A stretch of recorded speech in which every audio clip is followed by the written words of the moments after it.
A recent study by the World Economic Forum showed us that if we can raise the penetration of mobile telephony by as little as 10% in the developing world, we can raise the gross domestic product of those countries by as much as 2%.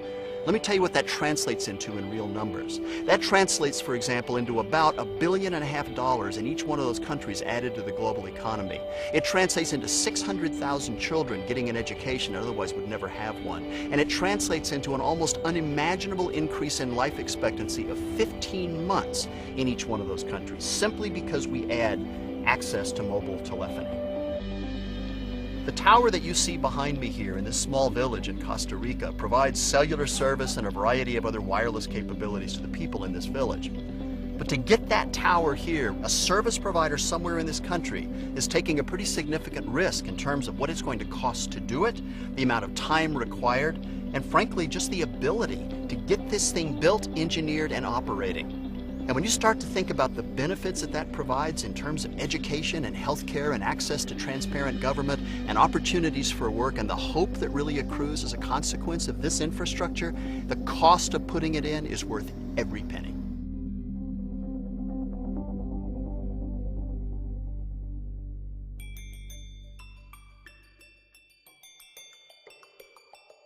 When the network started, there was no concept of switching. There was no concept of picking up a phone and telling the network who you wanted to be connected to. The way it worked in those days was, if I wanted to talk to you, I had to have a network, a connection between my house and your house. And if I wanted to talk to somebody else, I had to have another connection, and another connection, and another connection. And what you get into is this situation where we were literally filling the sky with wire. There was a gentleman in Missouri by the name of Almon Stroger.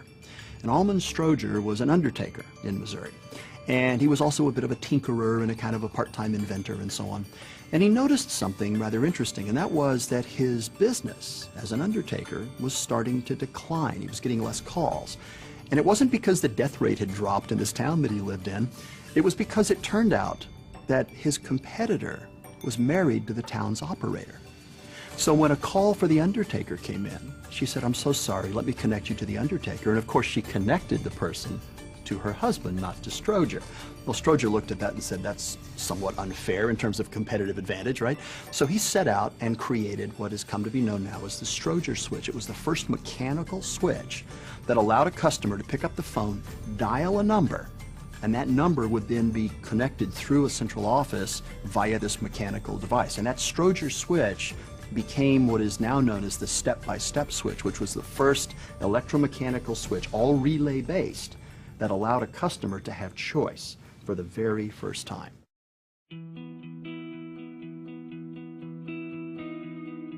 A few years ago, I was down in Brazil. I flew down to São Paulo to do some work with a client. Covering the hills, almost from the time you leave the airport until you get to the outskirts of the city, is one of the world's largest slums, one of these favelas that just creep up over the hillsides and cover them. I noticed that on 1 out of every maybe 10 of these hovels was a satellite dish. So I asked the driver, I said, humor me here, I want to go over that to this place. And I wandered around and found one of these places with a dish, and a guy was coming out of it. And I asked him if he could tell me the story of the dish. Why do you have a dish on your roof? So he explained to me that 6 families together skip food 1 day a week to have enough money to pay for this satellite service. And I said, how do you justify having a satellite dish for television when you're clearly poor? And I mean, if you're missing meals to have this, I mean, explain that to me. And he said, oh, no, it's not for television. It's for internet access. He said, I'm a stonemason. The problem is that if I advertised my services and they knew where I lived, they wouldn't hire me because of who I am. So what we do is we combine our money to have access to the internet so that we can have a website where we post our skills.